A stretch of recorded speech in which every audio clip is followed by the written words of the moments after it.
My childhood. Well, we didn't really go to church when I was a kid, and my mom is wasn't really raised to be anything. My grandparents maybe took her and the other kids to church on Christmas or Easter, and my dad's he's a non-practicing Jew. So, I mean, when I was growing up, we just we loved Christmas and Easter and hunting Easter eggs, but we never went to church, and I didn't really think about it as a kid, and um, so for me, I just I really didn't wasn't raised with anything. I was really just a materialist, I guess. All I cared about was um, getting things, and that went all the way through to my 20s probably. So that's my childhood, I guess, in a nutshell.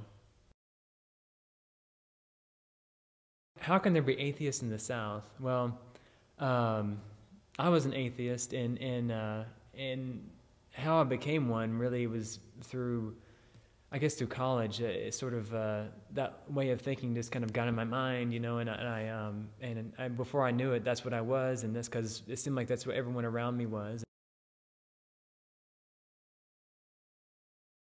The short answer is because I got invited, and there's kind of a longer story behind that. There were some students working at Barnes and Noble. I worked at Barnes and Noble after college, and went back to school.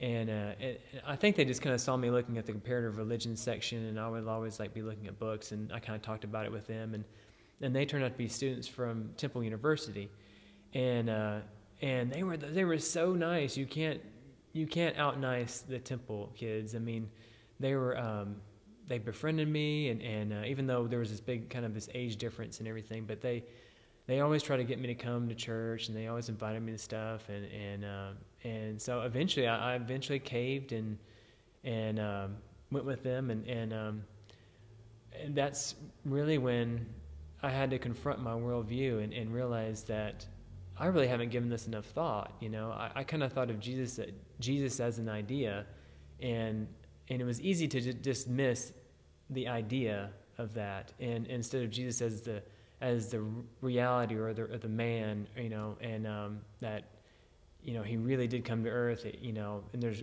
great evidence to show that he really was resurrected, and if that's the case, then how can you really deny that really did happen?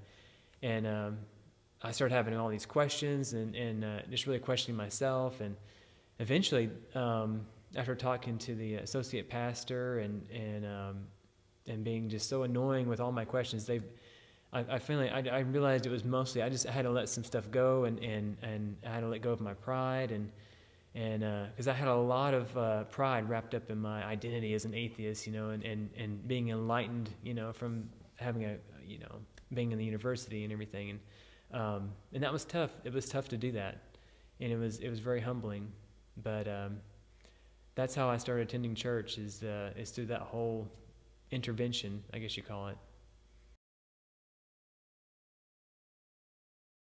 How did I come to Middle Valley? Well, I mean, initially I went to Highland Park, which is Tennessee Temple's church, and I really didn't fit in there because I was much older, and that's really the Tennessee Temple student scene, and I could not fit into that really at all, and so I started I went to all kinds of churches, and even a house church, and which I really liked, but it was so far away, and so I sort of drifted out of it. I got a job working at Benchmark Physical Therapy, and being my first real job, I just poured myself into that, and I sort of just kind of put my Christian walk on the back burner, and I was really fiery about it initially, but then it just sort of took a back seat to just working and putting the blinders on, and then not too long after I worked there, Heather Haberhern, she may have been Heather Brown at the time,